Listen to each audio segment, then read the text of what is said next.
Good morning, good Erev Shabbos, dear family and friends, those who are joining us here today in the chapel, as well as all those who are joining us via live stream. Before we formally begin today's service, in memory and in honor and in celebration of one of the most remarkable men, fathers, husbands, fathers, grandfathers, father-in-law, brothers, uncle, Reb Nachman ben Shlomo HaKohen Ubracha, our beloved Norbert Bikales, a blessed memory. I just want to share, before the formal remarks and prayers, that it's always a privilege and a blessing to be a rabbi and to be emotionally invested and involved in community members' lives. Never more so than those who are Holocaust survivors. Everyone has a remarkable story, a miraculous story, and a story of strength, resilience, and blessings. But I don't think, and I'm choosing my words carefully because it's the emes, I don't think I've ever met a man and a couple such as the Bikaleses. Much will be said today both by the family, and as I just shared with the family, it's truly impossible to sum up an entire life in just 1 hour. And therefore we will have Shiva and post-Shiva to be able to read and to celebrate and to understand and to live and to emulate this remarkable life. But for me personally, having gotten to know through the dedication of my dear wife Chana, who's here, of getting to know the Bikaleses over the last few years, and having davened for him and for the family over the last few years, every Shabbos, having had Norbert Nachman come to shul and receive his bar mitzvah just a couple of years ago, and to have been with him and the family when they shared their story, when the community went to them at the care home and watched the movie and shared the story, to which he says, my memory isn't as good as it used to be, but then yet went on to remarkably sharing every detail with such warmth, with such grace, with such poise, with such strength. Something that affects each and every one of us here and everyone who has come into contact with him or knows his and their story. And so today we have many here in the chapel as well as many rabbis. I'm going to mention their names, and by omission, if I miss anyone, I ask Mechila. But we have Rabbi Kugel, Peggy's rabbi from Chabad in Manhattan, Rabbi Bogomolsky from Chai Center Chabad here, Melbourne Short Hills. We have Rabbi Simeon Cohen from Temple Beth Shalom in Livingston, who are the Bikales' rabbi, as well as Cantor Fine, who was the chazan both at Bethel as well as at Beth Shalom. We have Rabbi Asi. We have Rabbi Levine from Manhattan.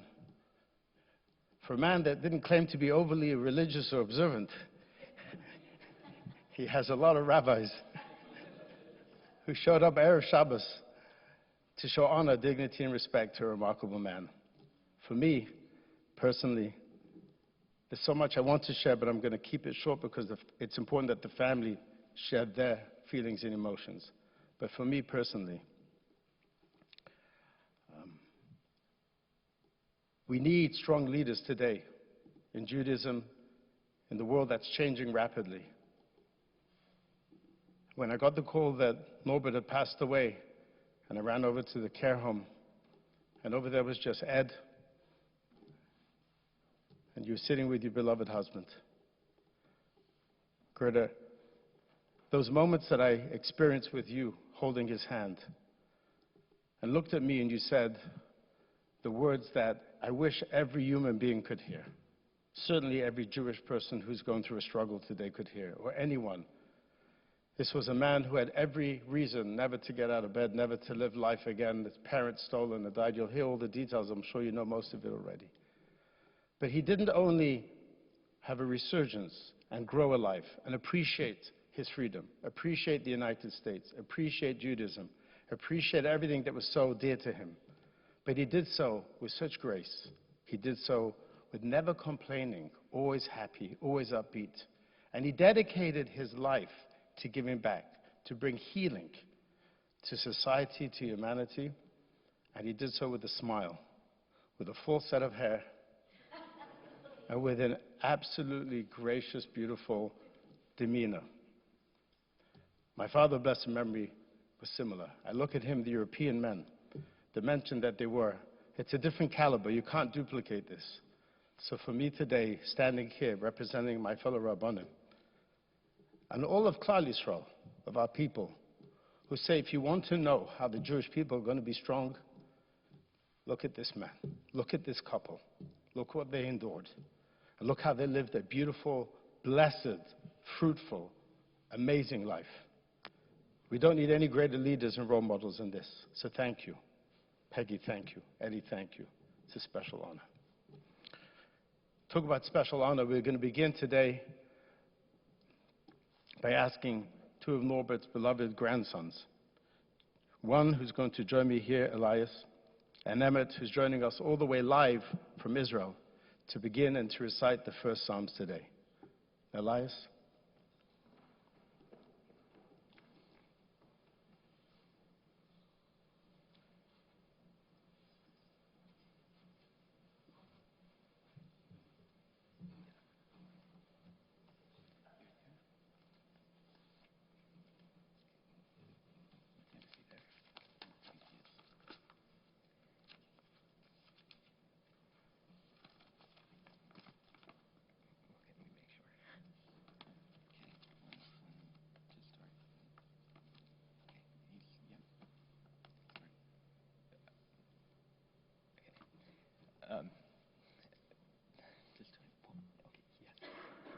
Psalm 23. Emmett, you go first. מזמור לדוד, אדוני רועי לא חסר. A song of David. The Lord is my shepherd, I shall not want. בינות דשא הרביצנו, על מי מנחות ינהלי. He causes me to lie down in green pastures. He leads me beside still waters. נפשי ישובב, ינחני במעגלי צדק למען שמו. He restores my soul. He leads me in paths of righteousness for his name's sake. גם כי אלך בגיא צל מוות לא אירא, רע כי אתה עמדי. שבתך ומשענתך עמה ינחמני. Even as I walk in the valley of the shadow of death, I will fear no evil, for you are with me. Your rod and your staff, they comfort me. תערוך לפני שולחן נגד צוררי, בשענתה בשמן ראשי כוסי רוויה. You set a table before me in the presence of my adversaries. You anointed my head with oil. My cup overflows. אך טוב וחסד ירדפוני כל ימי חיי, ושבתי בבית אדוני לאורך ימים. May only goodness and kindness pursue me all the days of my life, and I will dwell in the house of the Lord for all the length of days. Do we do a Kaddish now? And no, we go right to. Okay. Next one is Psalm going to be 90. Psalm 90. Emmett. תפילה למשה איש אלוהים אדוני מעון אתה היית לנו בדור ודור. A prayer of Moses, the man of God. O Lord, you have been our refuge in every generation. בטרם הרים ילדו ותחולל ארץ ותבל מעולם עד עולם אתה אל.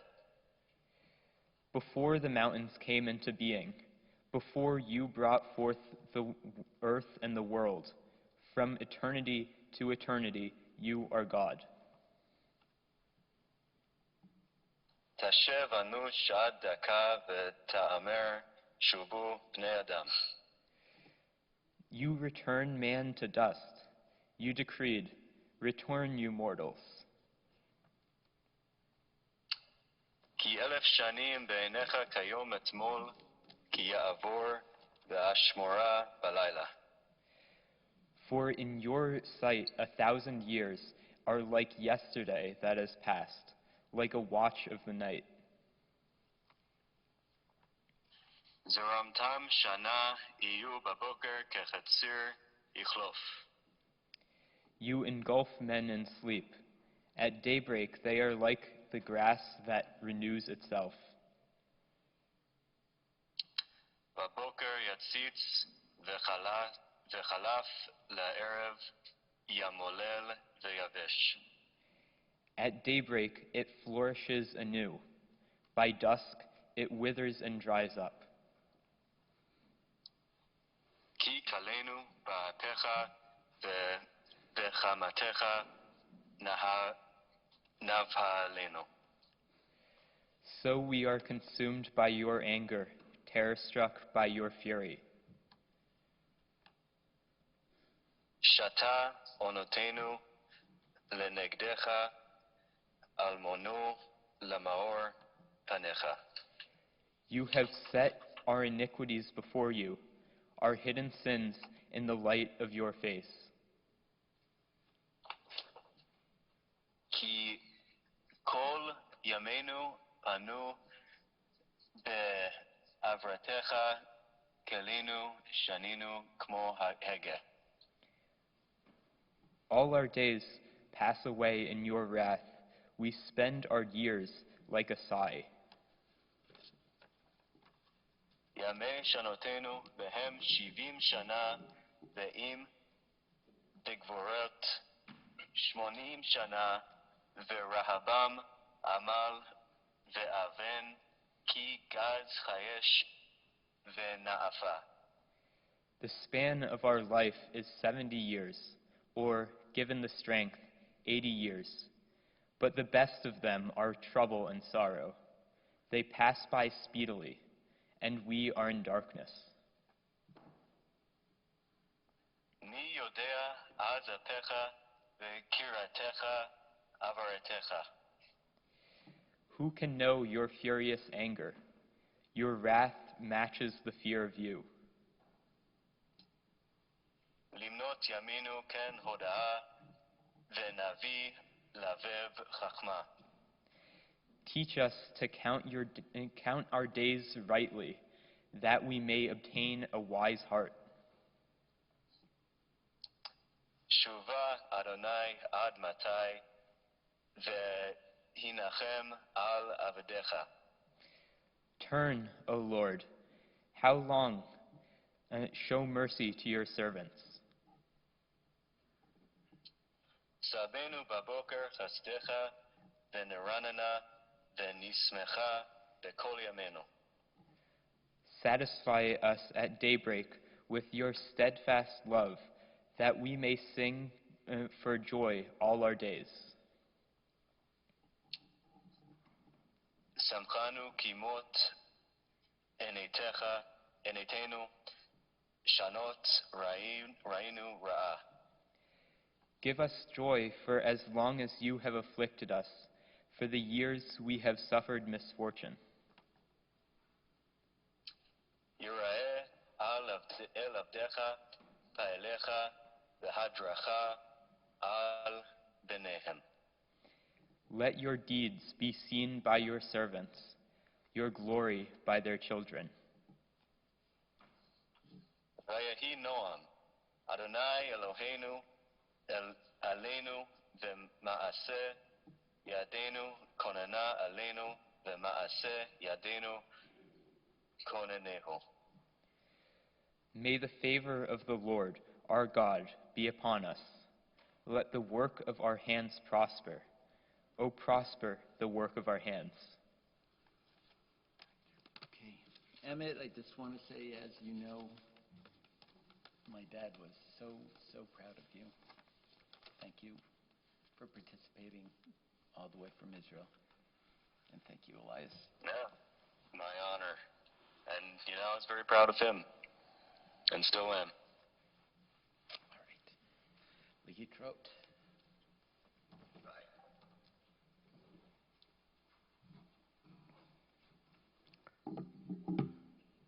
As I mentioned, there are many rabbis here.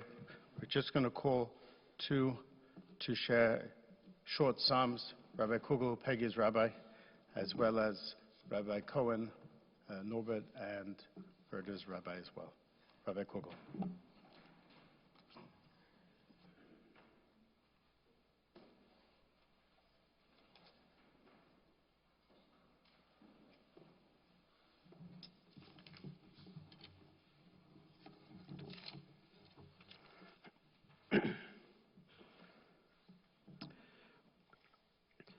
Shir Hamailos mimamakim krasicha Adonai.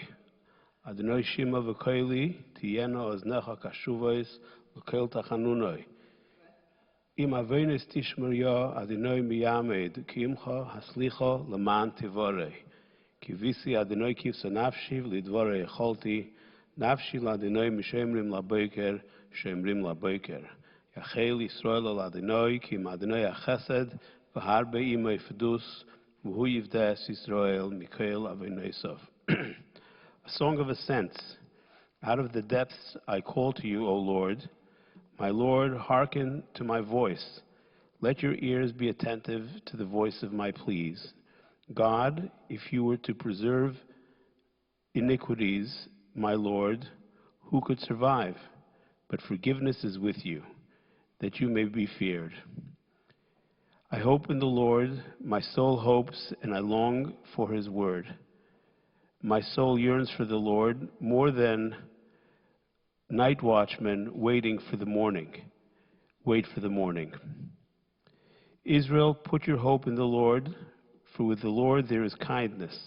With him there is abounding deliverance, and he will redeem Israel from all its iniquities. Amen.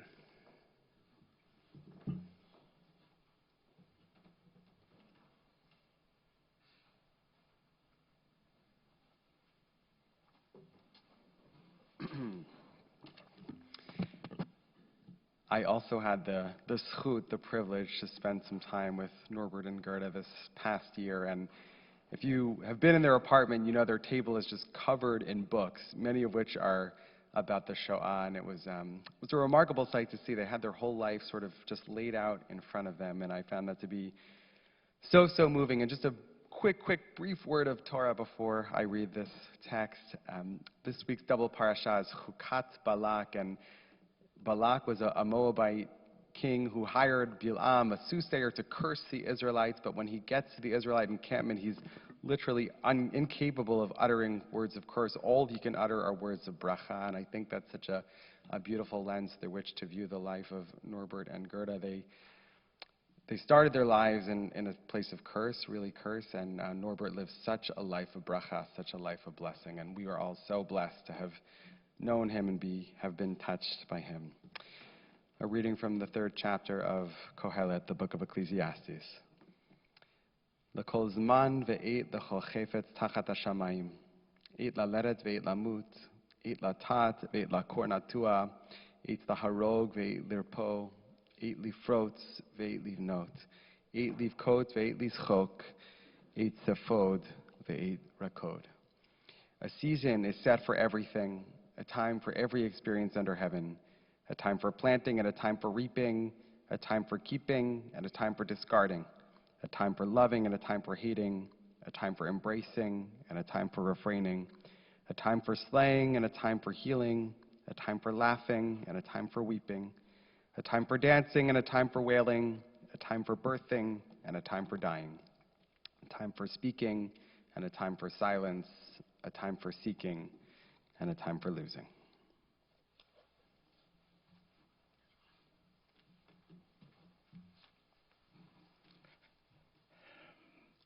Thank you, rabbis, and thank you, Rabbi Cohen, for reminding us about the apartment. Just a few months ago, my wife and I, Chana and I, we took a drive over to the Bikales' apartment, and we sat there just looking at the pictures and the books and just watching the interaction of a couple married 75 years. If I recall correctly, Norbert said, we asked him that time, like, what's the secret, like, to such a happy marriage? So it was a very different answer that I got from him than I got from Gerda. He says, we never argue. I just say, yes, I love him. I remember him just saying, we're just full of love, so much appreciation of everyday life. And Gerda, you repeated this again to me the other night. He said, well, with your beautiful American German accent, you said, sometimes you have to just be deaf.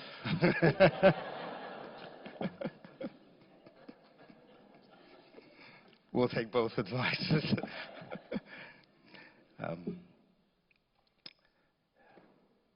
To have a children after what one goes through, and to them to have such beautiful, magnificent families is the only response.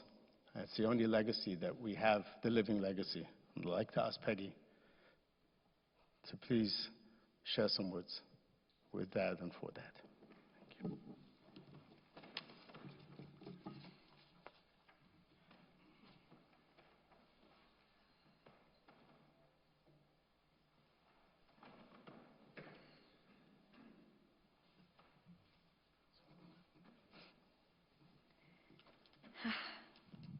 I don't think I'll ever forget that rendition of Psalm 23. How unique to have Emmett and Elias share it in Israel and New Jersey. My favorite psalm and the source of the title of my mother's memoir of the war years. She titled it Through the Valley of the Shadow of Death. My father was secular in outlook. Mommy, I'll try to talk louder, Mommy. I'll try to talk louder, Mommy. Can you hear me now? Okay, I'll talk louder, Mommy. My father was secular in outlook, as the rabbi mentioned. And of course, he had no Jewish education during the war. He was a scientist.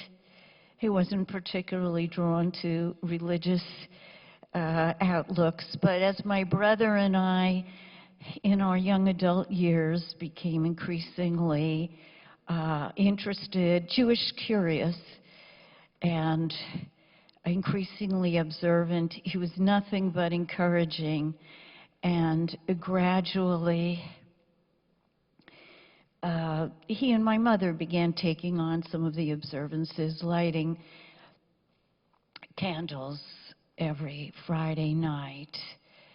And so it's fitting that the secular scientist is being bade farewell by this gaggle of rabbis.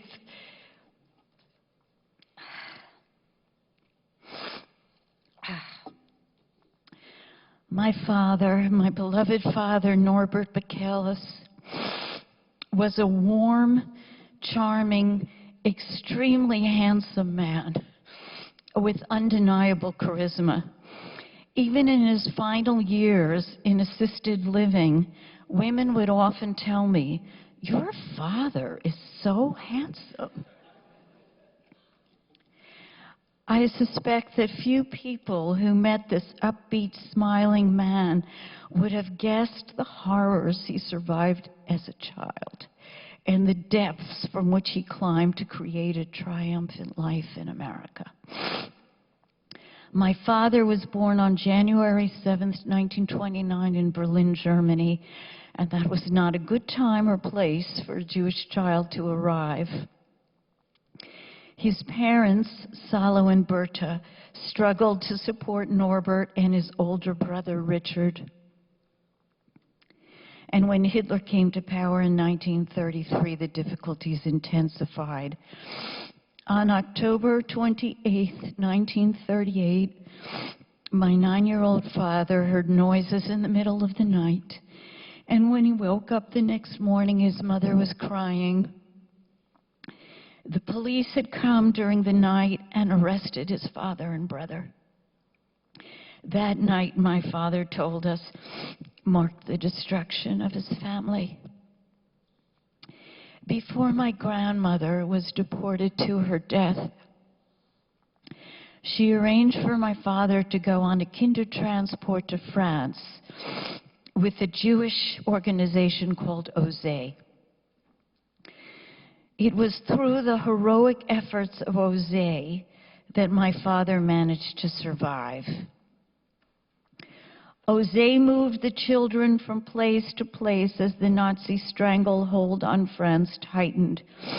And in 1944, my father and 2 other OZE boys climbed the Alps in the middle of the night to reach Switzerland. At one point, my father collapsed and told the boys to go on without him. He couldn't move. I owe many thanks to those boys for refusing to leave my father so that he could live to 97 beautiful years, almost 97 and a half. One of the many virtues my father tried to teach us by example was gratitude. When he retired, he became president of the Friends and Alumni of OZE and dedicated himself to raising funds for the group's work in France and organizing conferences of other OZE child survivors. After the war ended, my father was thrilled to learn that his brother Richard had survived. But tragically, his parents had been murdered in Belzec.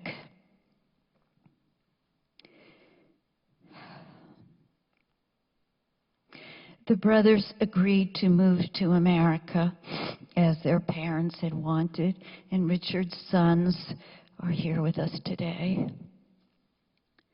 In 1946, my father arrived in New York as a penniless orphan who didn't speak a word of English.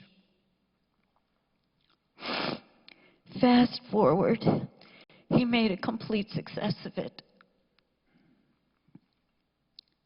With his characteristic brilliance and determination, he worked his way through City College and the Polytechnic Institute of Brooklyn, obtaining a PhD in the new field of polymer chemistry, plastics.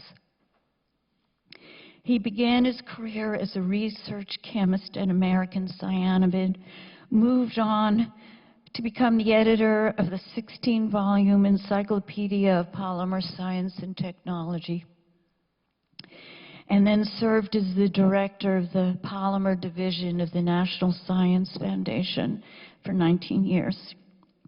Now we get to the best part, my mother. In 1950, my father stepped into the elevator of a rooming house on the Upper West Side of Manhattan, and there was Gerda Berzonsky, a lively young woman, also from Germany, who had also endured the war in France and escaped to Switzerland. If ever there was Beschert, this was Beschert. And it fills me with joy to tell you that just 2 months ago, on April 28th, they celebrated their 75th anniversary. It was an unforgettable day, made even sweeter by the surprise my brother and Eddie and I had arranged for him. In his honor, we created the Norbert M. Bikales Research Fund at the Weizmann Institute of Science in Israel.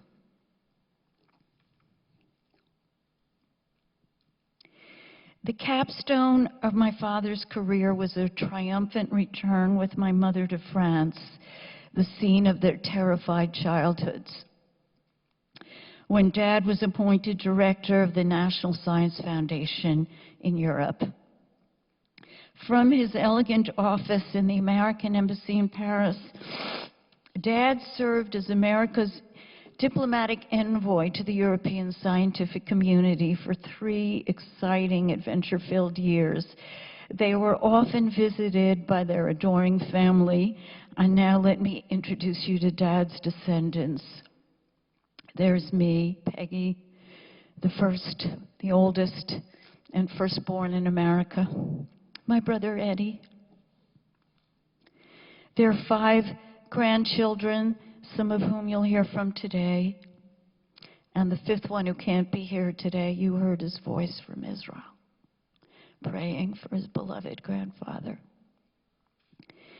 Benji, Johnny, Esme, Emmett, and Elias, and their great-grandchildren, Parker and Ruby. Dad took great pride in all our achievements. I want to give you a quick look at Dad's character. He prized rational, logical thinking because he had grown up amidst the madness of the Nazi regime. And ever since I was a little girl, he worked hard to turn me into a critical thinker. His preferred technique, the Socratic method.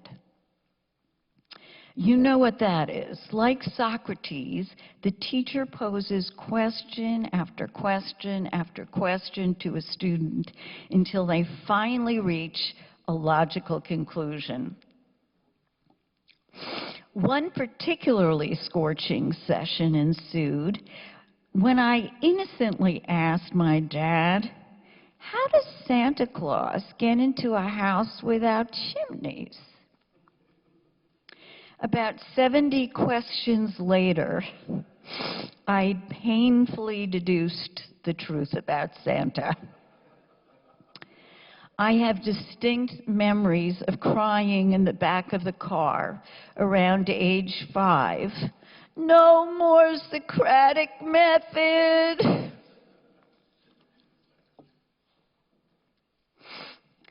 Dad had high standards. After all, he married my mother. He wanted things done the exact right way. Of course, what else would you expect from a German scientist? One day, when Dad was teaching chemistry at Rutgers, the phone rang. My mother answered, and a distraught young man wailed, "Mrs. Bikales, could you please tell your husband not to make the test so hard?"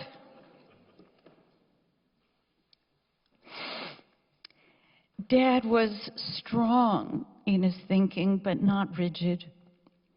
After the war, Germany offered reparations to survivors whose family members had been murdered.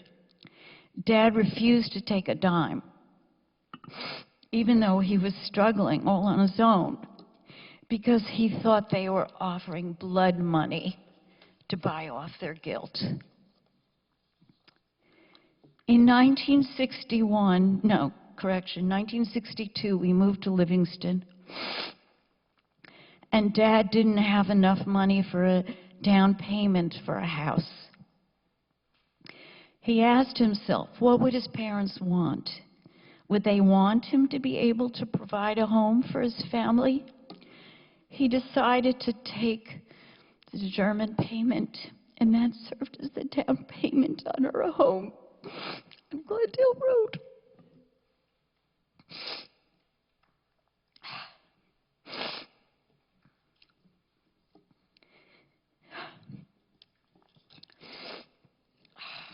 Pardon me.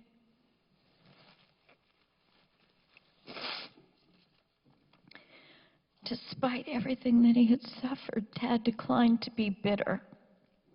He refused to visit Germany or speak German or buy German or basically have anything to do with Germany until enough decades had gone by that the entire generation of war criminals was dead. Then, He made it a point to establish relationships with young German scientists whom he said bore no responsibility for what their elders had done. And in 2009, he brought the whole family to Berlin. We stood in front of his apartment at 50 Oder Strasse and gazed at the Stoppelsteine, the memorial historic marker, engraved with his parents' names and the dates of their deportations and deaths. He had come full circle. Goodbye, Daddy. You are my North Star, and I will love you forever.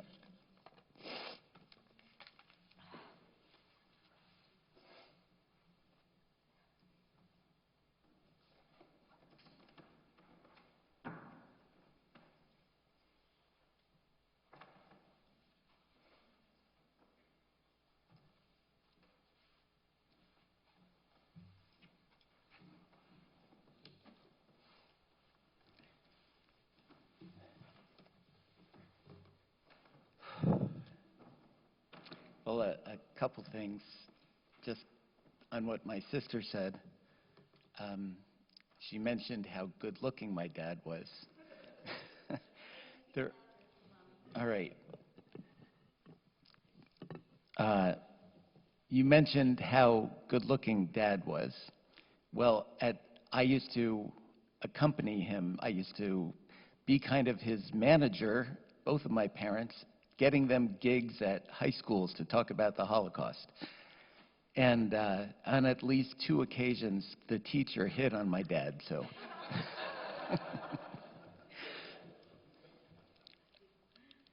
Also, Peggy was talking about climbing over the Alps into Switzerland, which was, by the way, they had holes in their shoes. They had no proper equipment. They were going through snow, through ice. I mean, it was totally crazy. They had no idea the guy that was supposed to smuggle them disappeared. He brought them to the base of the mountain and said, yo, you go up that way and then go, when you come to a stream, go left and you'll be, but they got totally turned around when they had no idea if they were in France or in Switzerland. And what saved their lives is when some border patrol came by, they were wearing Swiss uniforms. And Peggy mentioned that there was one point that my dad couldn't go on and the other kids insisted that they stayed with him. They didn't, until he got better. And there were 4 kids, and one of them was named Theo Brennig, and he is watching. He's 98. He's watching this on the live stream. He lives in Roanoke, Virginia now. And hi, Theo. Thank you, Theo. When I was born on December 29th, my dad brought in a box of cigars to American Cyanamid where he worked the next day, and on it, it said, I got the tax deduction. So who thinks that way? I mean, my dad did. He was a practical guy, systematic, organized, very logical. He hated to waste money. So being born on January 1st would have been a disaster. He had many interests and curiosities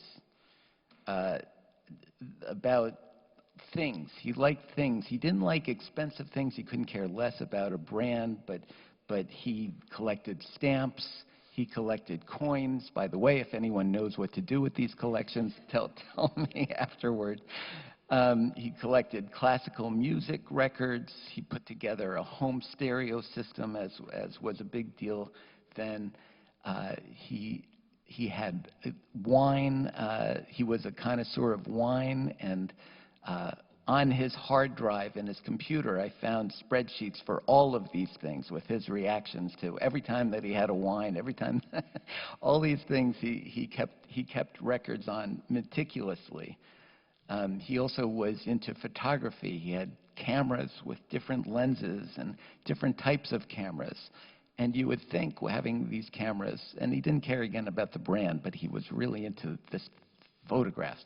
But you would think it would be beautiful nature shots, or go into the city and get some scenes, city life. No, it was everybody had to pose in the exact same position. And only the background would change, and he would get very, very uptight if anyone was in the wrong position. And he'd set the timer, and then he'd rush into the photo, and that's how all of our photos of the early years are. He loved France and the French language. That was one of his great pleasures, and he tried desperately to make me and my sister Francophiles. And at least in the case of me, and Peggy said, yeah, unfortunately he failed in that. There were also lots of things that he didn't like. He didn't like pop culture. He didn't have any time or use for movies, for professional sports, for animals, or pets, my friends. There were lots of things he really did not like, and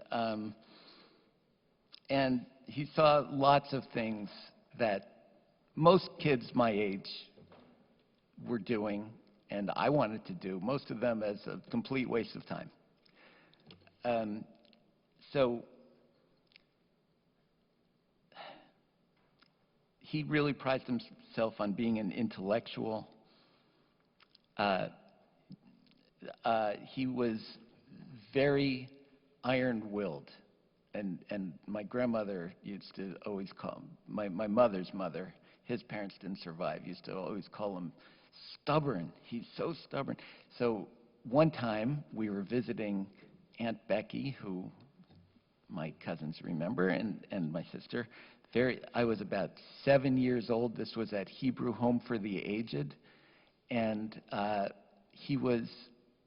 parking lot was full, but someone was pulling out, and he waited for that space, and as he was pulling into that space, someone else tried to pull in also, and they didn't budge.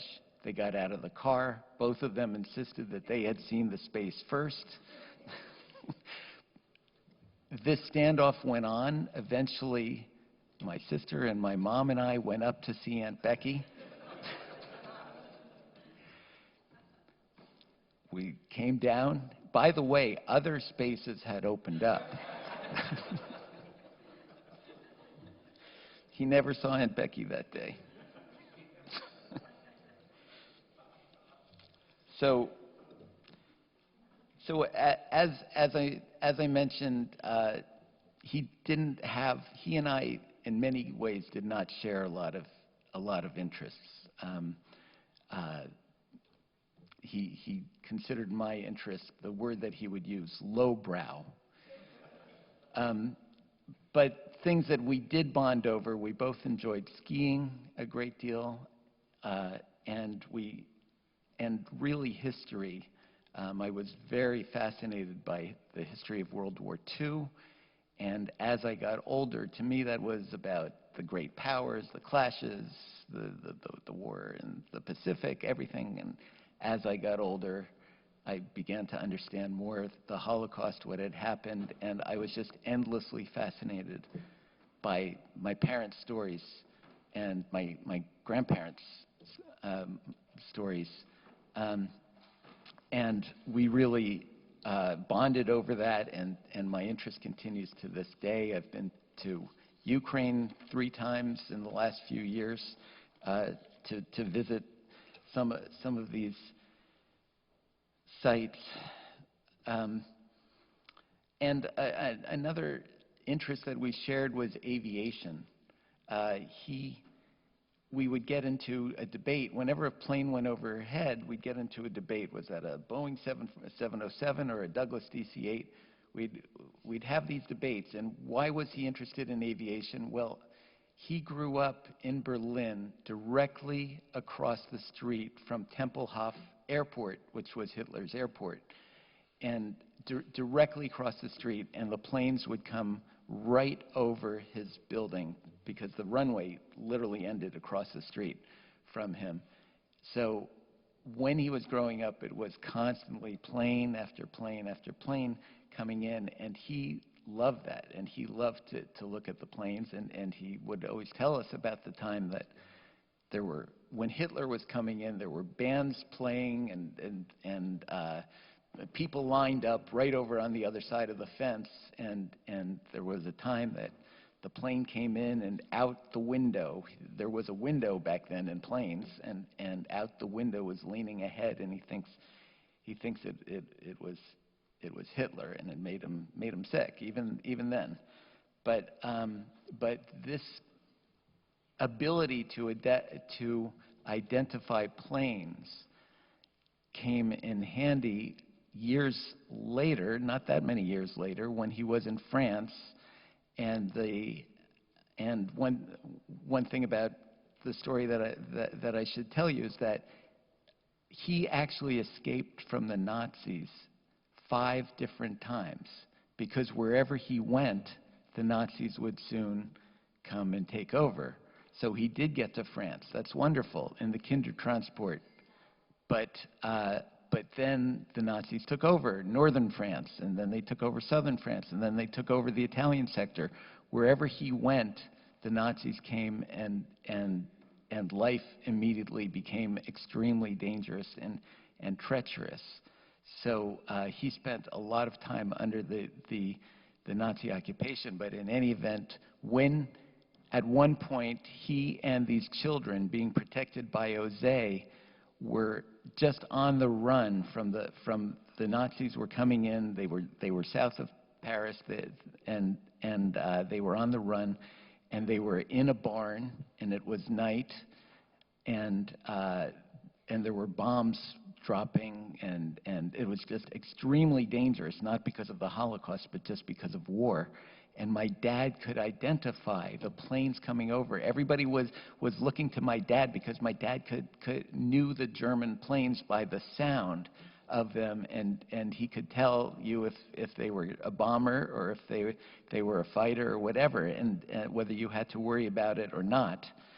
So that came in handy later on in Switzerland. He and Theo Brennig, hi Theo, climbed up a hill in Switzerland where they could look into Germany, and they saw, this was late in the war, they saw a town being bombed, and watched all night as wave after wave of American planes came in and bombed that town, and they cheered every time that happened.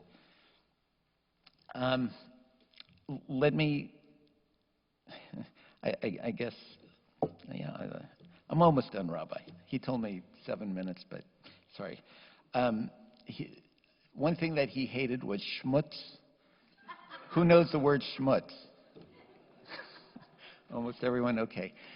He hated schmutz, and he would, as soon as they were able, and they really couldn't afford a new car, but he bought a new car anyway because he didn't want Jenna's schmutz. Jenna means the other guy. He didn't want Jenna's schmutz. He would always prefer to buy a new house instead of one that people lived in, et cetera, et cetera. So it makes sense that his first memory was age 3, going to Poland. He grew up in Germany, but Poland was where his grandparents were, and where the family came from. And he went to Poland, and what he remembered from that is that he was introduced to his grandfather, Berta's father, and he was told to go kiss his grandfather. And his grandfather was a Hasidic guy, unlike you, had a big long beard, like some of the other rabbis, and there was food in his beard. And he was so grossed out by that, even to the last days. Okay, I'll tell you real quick about a couple things about his professional life. this is important for young people. I tell this to young people all the time, so young people listen up, that what made the difference for him was he was a chemistry undergraduate, but then when he was going to college, he had no choice but to go to Brooklyn Polytechnic Institute because it was part of City College and it was free, and he didn't have any money. But what made the difference is that he researched. He went around from department to department and researched all the different professors that taught chemistry. And it turned out that it was a good college. There were some good professors. But there was one guy in the entire place that was truly at the top of his field and was only not at MIT because he had his family had brought him over also from Germany. He was a Jewish guy from Germany named Hermann Mark, one of the founders of the field of polymer chemistry. So my dad said, okay, polymers, I'll be a polymer chemist. And that guy opened the door. That guy became Hermann Mark's protege, and for the rest of his career was always mentioned as that's Hermann Mark's guy. So that was the most critical decision when Hermann Mark was appointed as the editor of the Encyclopedia of Polymer Science and Technology. I'm sorry, the executive editor. He chose my dad, and after that, my dad was golden. And I saw how golden he was because I used to go with him on trips to universities when he was working for the National Science Foundation, and how they would lay out the red carpet for him and how they would treat him with just incredible respect and dignity. And he was very, very much a big shot. On the topic of science, I'll also mention he brought in a number of scientists from the Soviet Union and from Romania during the Cold War. He figured out how to get them out, how to sponsor them. He made deals to get them out, and it was remarkable. So anyway, later in life, Dad mellowed a lot. Although we did not, have that many interests in common as when I was a kid. The last 2 decades have been really, really wonderful, and as many people have said, I've really given whatever I can to him, to my mom, to make them comfortable, and because I'm fascinated by them. They totally fascinate me. They're some of the most interesting people I've ever met.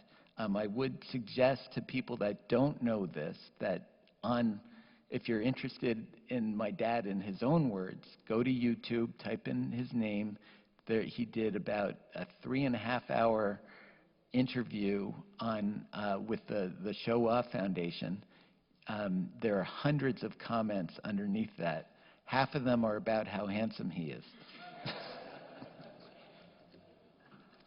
And he always said that his motivation was he wanted to prove that Hitler had not won. He wanted to prove that he was not defeated, that Hitler had not won.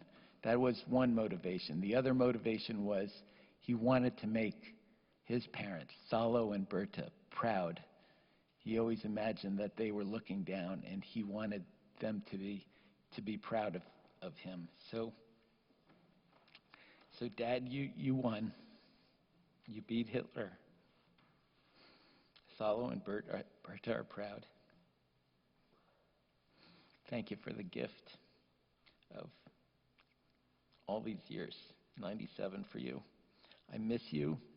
You're with Salo and Berta now. I love you all, my parents, my grandparents, and my children. Goodbye, Dad.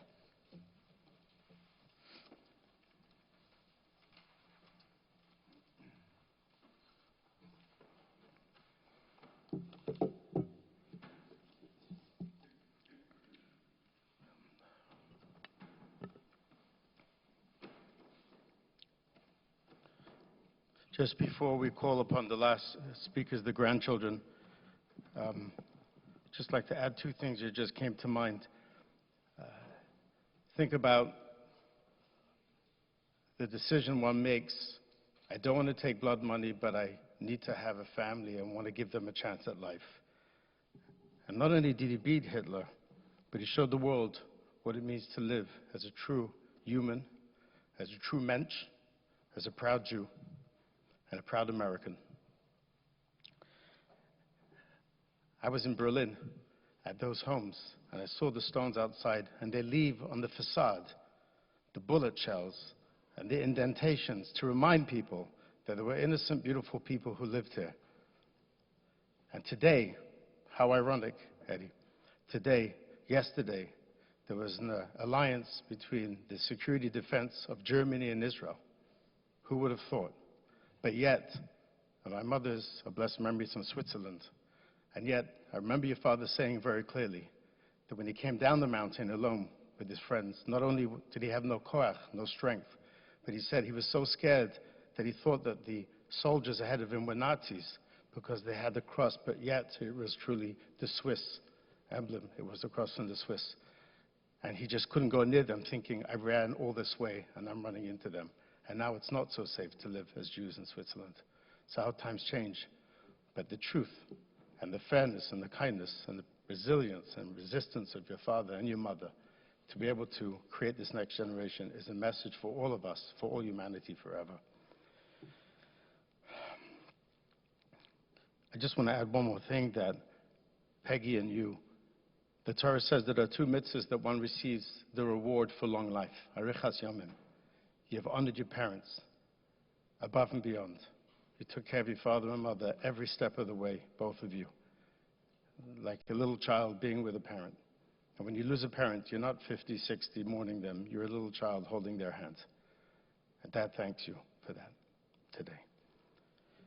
And now to conclude, I'd like to call upon his true legacy, his living legacy, his proud grandchildren, to please join me over here. Benji, John, Johnny, Esme. I'd like to also mention eminent allies we had. His great-grandfather of Kay and great-great-grandfather of Parker and Ruby. Thank you.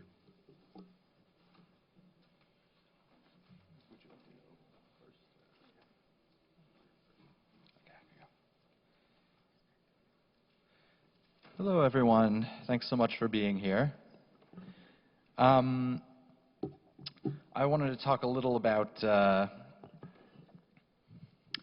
obviously, it's so hard to talk about Grandpa without talking about the war and that context. I found myself, many of the conversations I had with him the last few years, especially when I was alone or when it was me and John together or some of our cousins, was I found myself so curious about the time right after the war, when he was in New York, this familiar place I knew that, thanks to him, was my hometown, and what it must have been like, how strange it was going from one extreme situation to suddenly the freest city in the freest country, you know, with endless possibility but also endless responsibilities. And we talked often, Eddie mentioned his disdain for pop culture. I was always fascinated to hear Grandpa talking about how he had to, after the war, he moved in with his American cousins, who were typical American teenagers, the same age as him, and needed to get out of there as fast as he possibly could. I remember he recalled they took him to some Rat Pack singer, you know, performing, if not Sinatra, then someone adjacent at the time. And he was horrified by the screaming girls everywhere over this frivolous matter. But I just could only imagine being this incredibly old young person. I was always asking about these stories. So just to set the stage for this just a little bit. So Grandpa was sick in the hospital this winter, and it looked serious, and just about the entire family came immediately from across the country to visit him and spend days with him. And he was surprisingly very talkative and energetic during this week, so we were able to have you know, conversations that were harder to have in more recent years. And I told him then, we didn't know if that would be the last time we'd see him. I told him, I used the same word we heard earlier. I said he was the North Star for the family. He was our personal model for all of us of dignity, of resilience, of discipline, and hard work. But perhaps most important of all, I told him, he and Grandma had the model marriage we were all trying to emulate. Me and Susie, of course, and then everyone else as they get married as well. And they celebrated their 75th wedding anniversary this year, and they were inseparable the entire time. So Susie and I, along with everyone else in the family, would, of course, regularly ask them how they stayed together so long. And as the rabbi mentioned, we also got kind of joking, answers. There wasn't one single secret or rule of thumb or aphorism they shared with everyone to explain it. That said, Grandma, I'm going to, definitely keep asking you this question every time I see you. But maybe the closest I got to an answer from Grandpa was when I was visiting him and Grandma just a few years ago, and we were having one of those long conversations about what life was like around the time they met, when they were these very young people in New York with very different social lives. And then one topic came up, I'm not sure who brought it up, that we'd never discussed before, that I never had thought of in a million years, which was their dating history before they met. And I'll try not to scandalize anyone here. I talked to Grandma before, all right? So, of course they got married and had children so young by today's standards. It had never occurred to me that there were any suitors before. But they were very happy to tell me about it. Grandma and Grandpa even dug out a box immediately with pictures of some of these people. And so Grandma had been courted by a striking Syrian Jewish man. Who knows what our life would be like. Grandpa, to my utter shock, had dated a Chinese woman named Anna, and I believe their common language together was French. Now, I immediately had questions about this relationship, which, to say the least, not a common pairing at the time. And, Grandpa, did you face disapproval from your friends and relatives? Were your worlds too far apart to make it work? Was it a tale of star-crossed lovers torn apart by the judging eyes of society and these communities? And he said, no, none of that at all. What happened was I met your grandmother. And and she read books. She followed the news. She was an intellectual. And it was obvious right away, that's who I should be with. How could I date someone who didn't read books? And so this was, I think, a key foundation of their marriage that I think about a lot. I was thinking about a lot while I was this week. It was the two smartest people I know, each with this never-ending respect and awe for each other's sophisticated and cultured and curious inner lives. Together they engaged with the furthest frontiers of knowledge and the biggest ideas and debates of their time. And Grandma supported Grandpa in his long scientific education and career. And Grandpa later supported Grandma while she got her social work degree and later in her advocacy work in Washington. And, Grandpa was neither dominating nor was he henpecked. They both gave each other room to be the star in conversations with their many engaging and interesting guests who were, of course, attracted to the same intelligence and intellectualism as them, and they always had some good-natured ribbing here and there in between. So I think maybe without even realizing it, it's this model of this equitable marriage that I think translated most across the family, and I think all of us have carried with us in some way, where it's not just equitable in terms of who does the dishes or changes the diapers or decides the finances, but in terms of finding and recognizing a spouse with a mind that's worth people's time even more than your own, and finding ways to grow together and challenge each other together and seek new experiences. I'll miss spending time with Grandpa and Grandma together, but I know their marriage will never go away. It lives on with us all. Grandpa, thank you for being a fantastic grandfather, and I'll miss you terribly.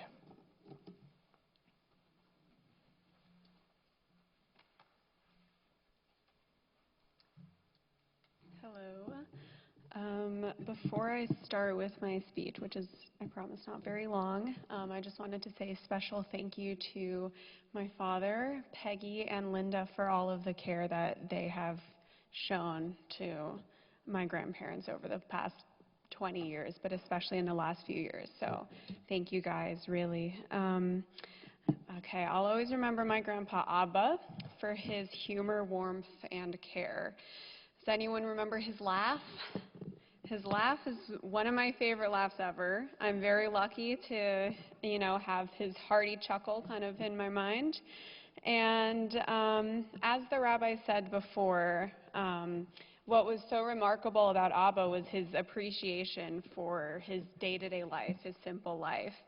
And his mornings of reading the newspaper and, driving his Lexus were success for him, given what he had been through, this, the simple American life, the owning a house, the having a car, that was success for him. And, even though a lot of us have not had, survived what he did, his memory reminds me, and everyone else here hopefully, to not take these things for granted and to appreciate the day-to-day of life. And we especially see that in his marriage to my grandma. And I wanted to read, today I wanted to read what my grandma said to him the other night after he passed. And just their relationship bound together by their shared history before they met, and the decades of love and consistent love, the consistent everyday kind of thing. That's an inspiration to us all. Okay, so this is what she said to him the other night when we were all there and he was kind of on his bed after he had passed. At first she said, "Sweetheart, you have been the best partner ever. I will miss you dearly. I don't know exactly how, but I think we will be together again soon." And then a little while later, she leaned over to him and she said, "Thank you, darling, for all the wonderful years and wonderful children. Forgive me for all the things I should have done and shouldn't have done. I love you, sweetheart." So yes, that's that. And yes, I will miss Abba. And yes, that's it. Thanks.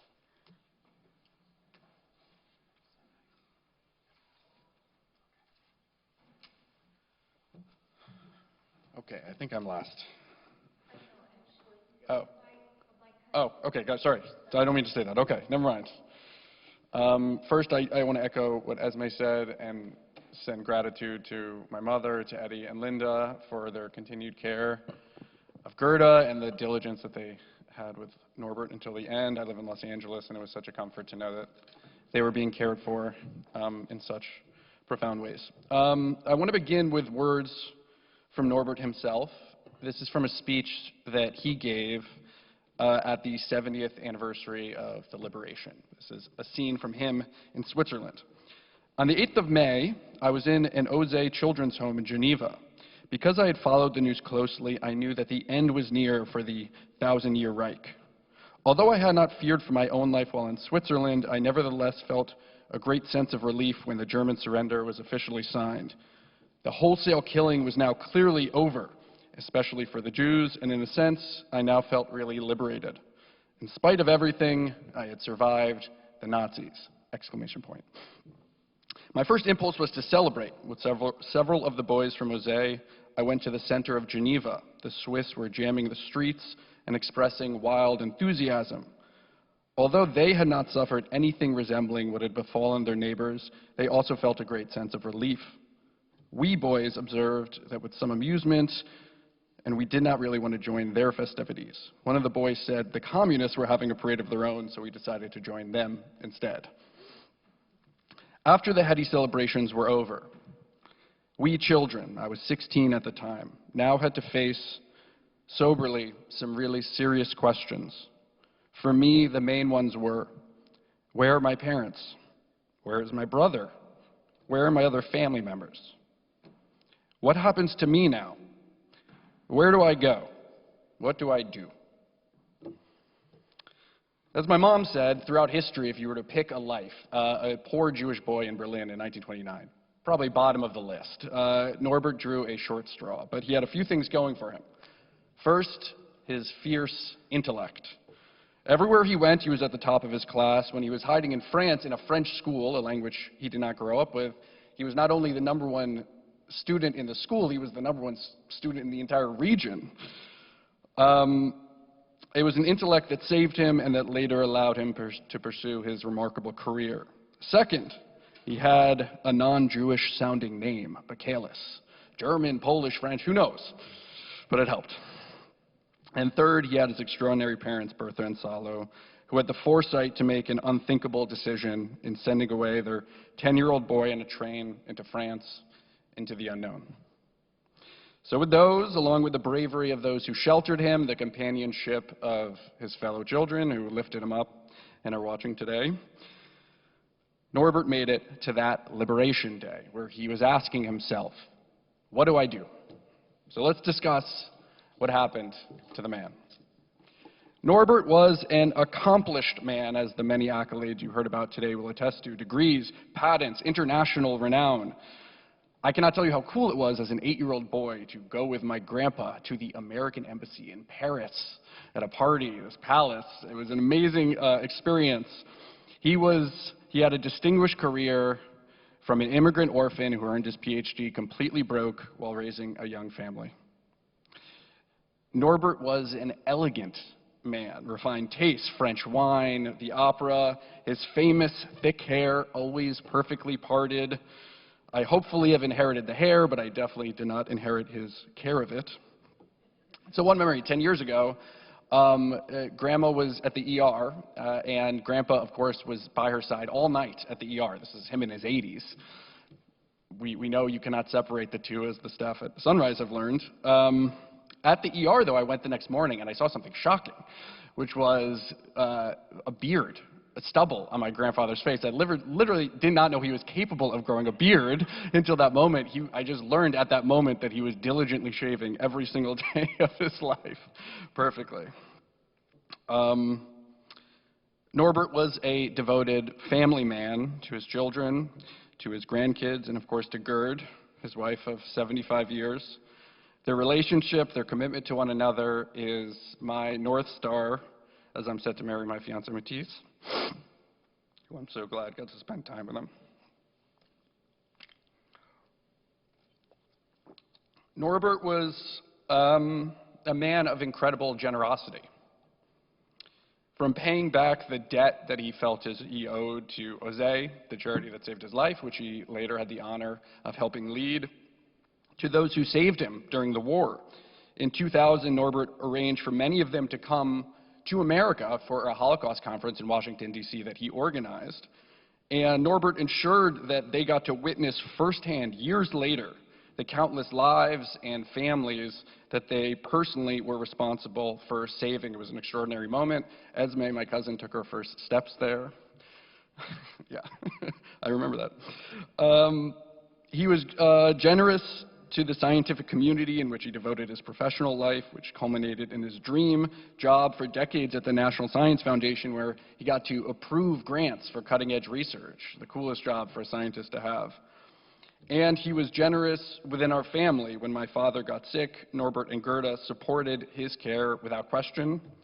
That generosity carried on for many years, helping ease the terrible burden on my mother and providing profound comfort to my father. For that alone, I'm eternally grateful. Norbert was a man completely free of self-pity. Within his professional life, many didn't even know he was a Holocaust survivor. If I stub my toe, Matisse, my fiancée, has to hear about it. But Norbert kept it close to the chest. I know from my mother that during her childhood, he rarely talked about the war. Him and Gerda were busy racing towards this boundless future. They had little desire to dwell on the misery of their past. But by the time Benji and I and Esme, Emmett, and Elias came, that had changed. He talked often about his parents, Bertha and Salo, about those at Shaban who saved him, the Paisou sisters, Felix Chevalier, the head of the school, who he personally ensured was recognized as a righteous Gentile at Yad Vashem. It became profoundly important to Norbert that we knew his story, that we shared it, that we embodied it, that we honored the unimaginable sacrifice his beloved parents made, that we never forget. So one of the most devastating stories that he had from the war, and my grandfather was someone who I would say kept his emotions close to his chest, but when he told this story, even in his 90s, he would get emotional. He was hiding as a French child, alone and scared on a train, with a bag containing his most precious possessions, photos and letters from his parents. The train stopped. At the station, Norbert's heart must have dropped as he saw what he feared most: Nazi guards boarding the train. Panicked that the photos and letters in German would blow his cover, Norbert, only a child, made a snap-second decision. He tore them up, destroying his last connection to his parents, throwing the pieces out the train window. One can only imagine how he felt in that moment. And so he sat, his head face down, as the Nazi guards walked by without ever stopping. It was a terrible sacrifice he made in that moment, one not unlike the same one that his parents made in sending him away. But guess what? Their memory did live on, and Norbert lived on for 97 years of a life filled with joy and love and family. As my sister told me, take out the Holocaust, for the rest of his life, he lived as good a life as you could possibly imagine. Bit of a but there, but I think it's true. So I'll end on a story that my mom alluded to, which was in 2009, when we took this amazing family trip to his childhood home in Berlin, which was amazingly still standing, and we were there to dedicate this Stoppelstein, this memorial. And on the way there, Grandpa told me that he remembered his parents, Salo and Bertha, planted a small tree, a small sapling in the backyard of the house, which looked out on the Nazi airfield where he saw Hitler one day. So we came into the building, we saw the stairs where his brother and father were taken in the middle of the night in 1938, and we went to the backyard, and we found that the small sapling that his parents had planted many years ago had grown into a commanding, towering tree. Its branches were long and covered the garden. Beneath its shade stood his wife, Gerda, his children, Eddie and Peggy, his grandchildren, Benji, myself, Esme, Emmett, and Elias. And with Norbert, we stood shoulder to shoulder and recited the Kaddish, whose memory I'll never forget. From a sapling to a giant. What do I do, you asked. You did good, Grandpa. I'm so proud to be your grandson. I will remember your story, and I will remember you. Grandpa, I love you.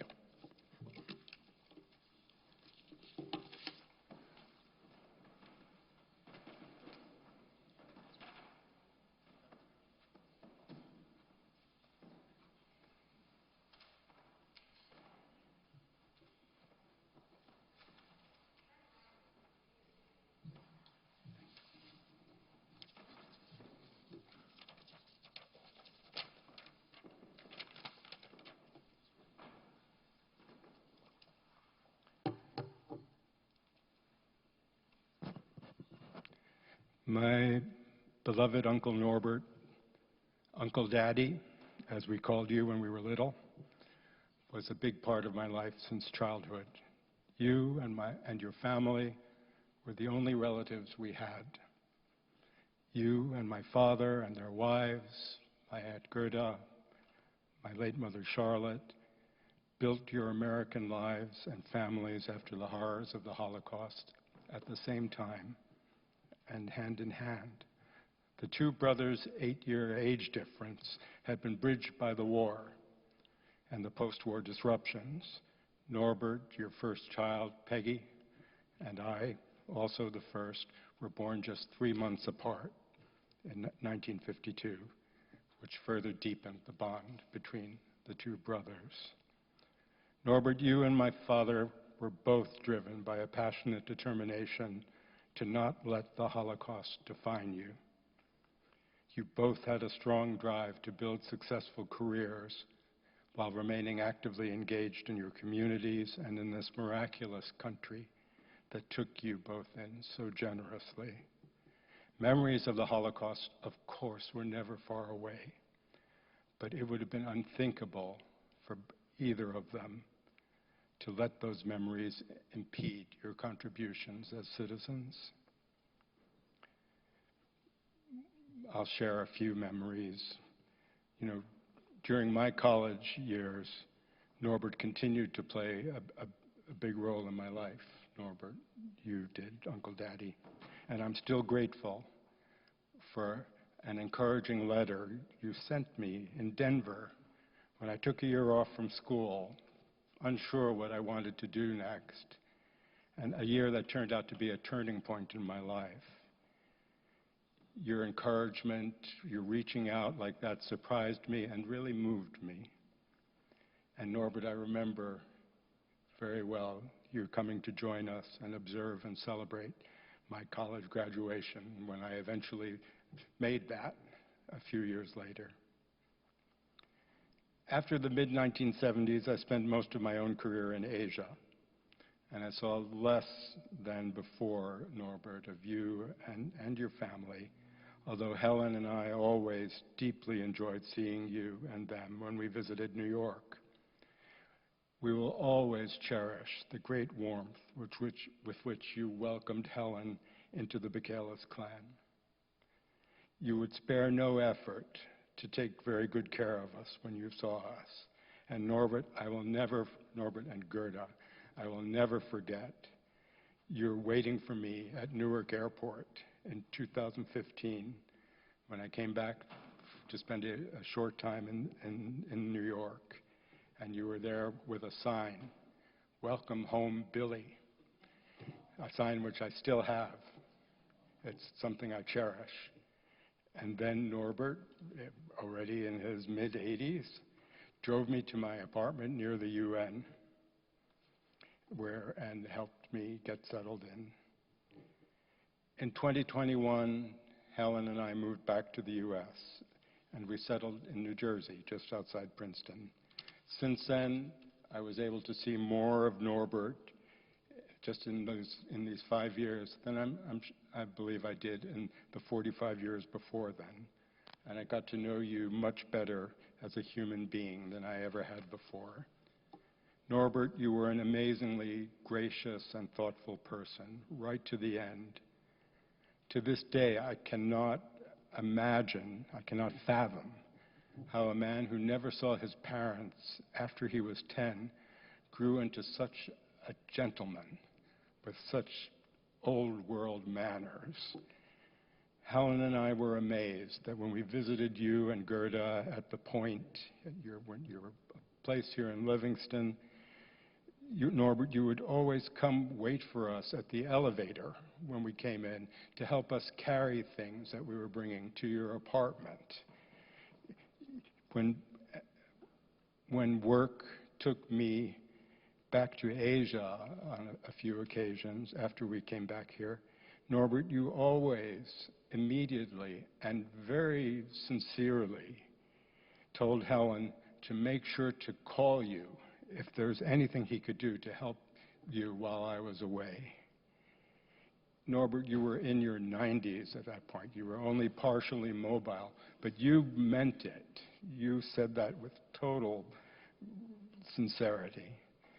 That awareness of others around you was second nature to you. Your unfailing courtesy, never touching a bite of food until everyone was seated, always thanking anyone who did anything for you, insisting that others be taken care of first before you, was so touching. During these last 5 years, Norbert, Uncle Daddy, you and I had many wonderful, wide-reaching one-on-one conversations about our lives, about work, about travels, the kinds of conversations that had never been possible before when we would meet in big family gatherings. We even talked about the global situation. And I know the Russian invasion of Ukraine stirred some very powerful memories of World War II in you, Norbert, and you loathed Putin. Putin, as Norbert would call him, and any French speakers among you understand why.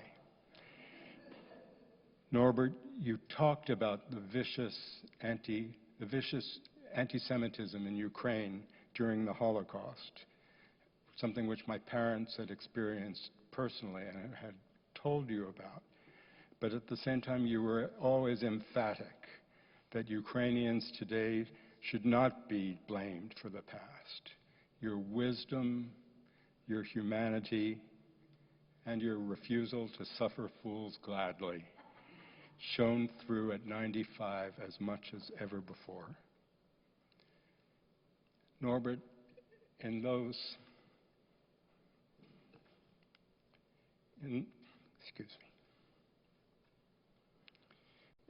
visits these last few years, I was often intensely aware of my father's presence. There were moments when you looked at me and I felt you were seeing my father. You two remarkable brothers who both overcame incredible odds. We know how the math works. The odds for even one surviving were so slim. The odds for both brothers to survive, it's infinitesimal. But then you overcame those odds and you survived and built lives here, productive lives here in America. Norbert, Nori, Uncle Daddy, you're with your brother and your parents now.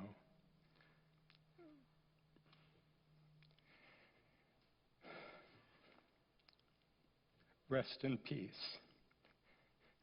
I will always be inspired by you to continue our family's legacy.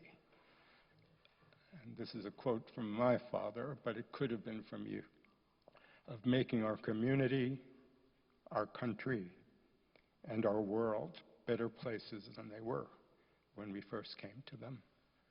I love you. I miss you. Thank you so much for everything.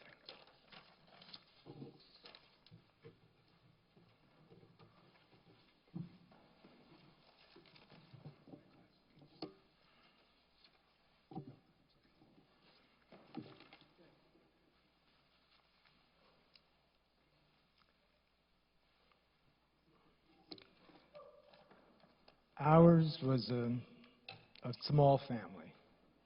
Myself, my parents, Richard and Charlotte, both concentration camp survivors, my brother Billy, Uncle Norbert, and Gerda, Holocaust survivors, and my cousins Peggy and Eddie.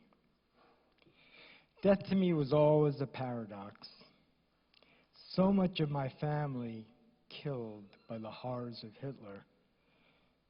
And yet while my friends, colleagues, and classmates were all burying family members, I had very little experience with the immediacy of death.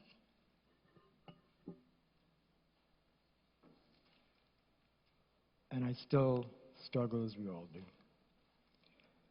All of you know by now, if you didn't, that Norbert lived an incredible life. His accomplishments in the heels of his Holocaust experience were truly amazing. But for me, Norbert was my family. He was my Uncle Daddy, as we affectionately called him. And I know he really liked that. He really liked being Uncle Daddy. And I loved having him around. And I do remember him showing me his polymer science encyclopedia. And we laughed when he would go on and on about French wines. And I did cry when I watched The Children of Shaban. But for me, what I'll remember most is the family. The holiday get-togethers, the chance to experience family outside the walls of my house, a connection that will be deeply missed and important beyond words. Norbert was different than my father, Norbert's brother. How wonderful that was. Viva la différence. I got to see family life through a different lens. I got to play with my cousins, got to eat different foods, got to see Norbert and my father, another set of brothers, interact. And that was always interesting, to say the least. So from the early days in Stamford, to Livingston, to McLean, and back to Livingston, I never lost sight of how important it was to have Norbert in my life. Ours was a small family, and today, both literally and figuratively, it is a lot smaller.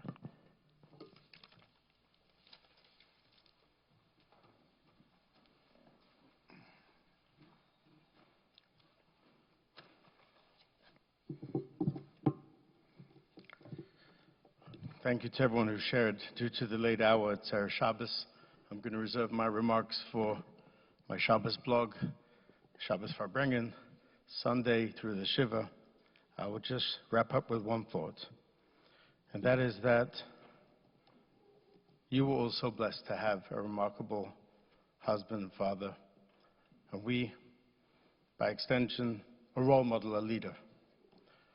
While Dad went through so much hardships beyond the pale of any imagination when he was younger, Hashem, the Eibishter, God was good to him at the end. Whereas he had his faculties, he celebrated Father's Day with everyone. And he literally had, which Moshe Rabbeinu had, the Shikas Hashem, the kiss of God, that he slipped away and he passed so peacefully that when you walked into the room, and I'm there at the end of life by a lot of people, and not always are you able to see the vision of a beautiful, gentle giant sleeping, schluffing peacefully. Norbert was a Kohen. And yesterday I was fortunate to perform the Tahara, the ritual cleansing on him, sharing with the rabbis about his remarkable life. And when we finished putting the talis and the kittel and the shrouds, pure white, returned to his parents and to the Almighty the exact same way he came in, just so much more richer, so much more wholesome, so much more blessed. It was a vision of the Kohen Gadol, the high priest, on Yom Kippur, returning to God. Ki malacha v'tzabelach l'shmarcha b'chol d'rachacha, may the Almighty embrace you as you enter right before Shabbat, his heavenly throne, and may you look down and care and be a protector and advocate for your family, as you have done throughout your life, and for your people, and for all humanity that you cared for. And please God, the legacy of Nachman ben Shlomo HaKohen Bracha will live on through each and every one of you, each and every one of us. And I conclude by sharing most importantly, to Gerda, to you. You're his rock, his right hand. The way you embraced him at the end and kissed him, you know, your whole life you were just together. It's going to be impossible for you. You were inseparable. But allow your family to bring you that comfort and that support and that love that you deserve at this time. And we will be there with you to celebrate more healthy years of simchas by you and your family. And let us say amen. I'm going to ask Counterfine to please join to recite the Al Mole, the memorial prayer. If I can ask everyone to please rise, followed by the pallbearers.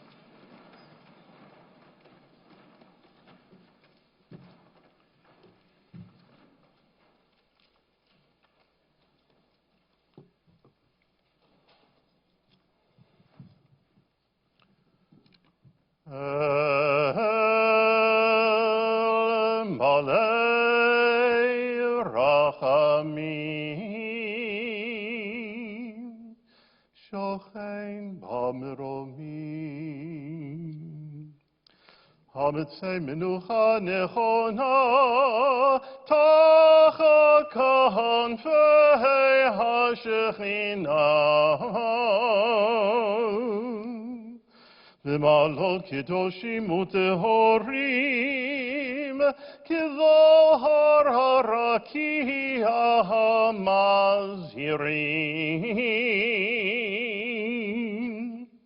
Nishmat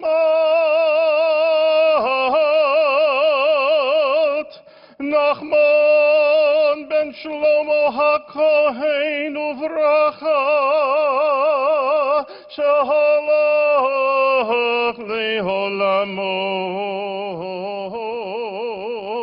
began Eden tien menuchato ahanabaho harachamim Haftirehu beseter kinafecha leolamim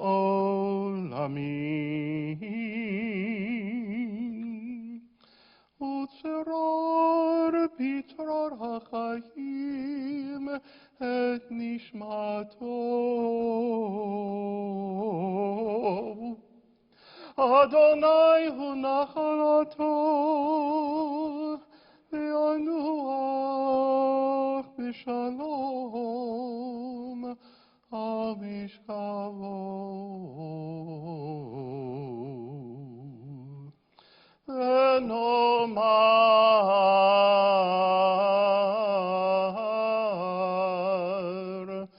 Amen.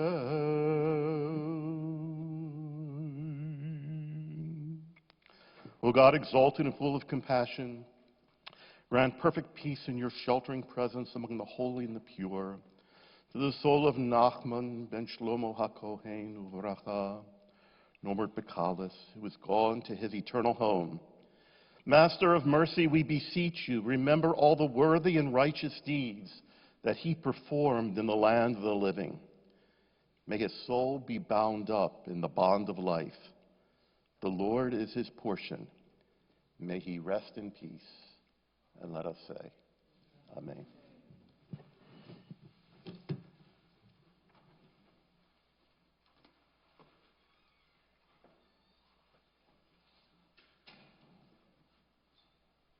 Forbearance